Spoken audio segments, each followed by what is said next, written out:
सरपंच मंगेश साबळे यांना पोलिसांनी अटक केलेली आहे। या घडीची अतिशय महत्त्वाची आणि मोठी बातमी आपण या ठिकाणी पाहतोय।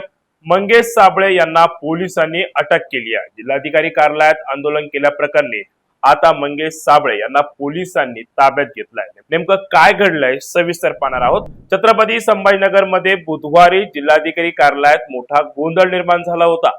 जिल्हा परिषद शाळेतील 8 शिक्षकांपैकी 4 शिक्षकांची SIR मोहिमेसाठी BLO म्हणून नियुक्ती करण्यात आली आहे। त्यामुळे विद्यार्थ्यांच्या शिक्षणाचे मोठे नुकसान होत असल्याचा आरोप करत सरपंच मंगेश साबळे यांनी या निर्णयाला तीव्र विरोध केलाय।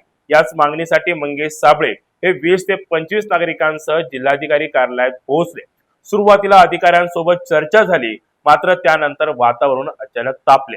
कार्यालयाबाहेर येताच त्यांनी जिल्हाधिकाऱ्यांच्या वाहनासमोर ठिय्या आंदोलन सुरू केले। याच वेळी जोरदार घोषणाबाजी करण्यात आली। पोलिसांनी आंदोलन शांत करण्याचा प्रयत्न केला, मात्र याच दरम्यान वाद अधिकच वाढल्याचा आरोप आहे।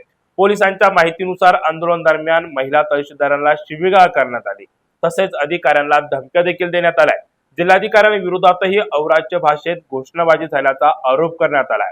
यानंतर पोलिसांनी हस्तक्षेप करून परिस्थिती नियंत्रणात आणण्याचा प्रयत्न केला, मात्र पोलिसांसोबत झटापट झाल्याचाही आरोप करण्यात आलाय। इतकंच नाही तर अंगावर पेट्रोल ओतून आत्मदहन करण्याची धमकी दिल्याचाही दावा पोलिसांनी केलाय। या संपूर्ण प्रकरणानंतर शासकीय कामात अडथळा निर्माण करणे, सरकारी अधिकाऱ्यांना धमकावणे आणि इतर गंभीर आरोपाखाली सिटी चौक पोलीस ठाण्यात 6 गंभीर कलमानुसार गुन्हा दाखल करण्यात आलाय। आणि या सर्व घडामोडीनंतर बुधवारी रात्री उशिरा सरपंच मंगेश साबळे यांना पोलिसांनी अटक केली आहे। सिटी चौक पोलीस ठाण्याच्या वरिष्ठ पोलीस निरीक्षक निर्मला परदेशी यांनी याबाबत अधिक माहिती दिली आहे।